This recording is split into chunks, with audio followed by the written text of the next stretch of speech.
And we have Emily Hinayon. Congratulations to our Haligi ng Organization awardees. Congratulations, everyone.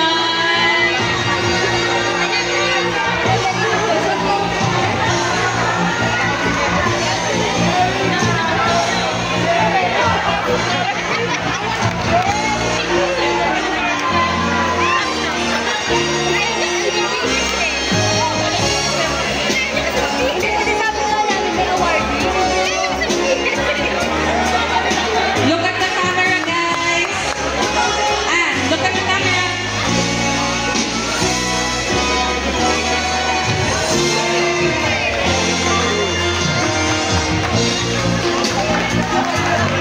Congratulations, everyone.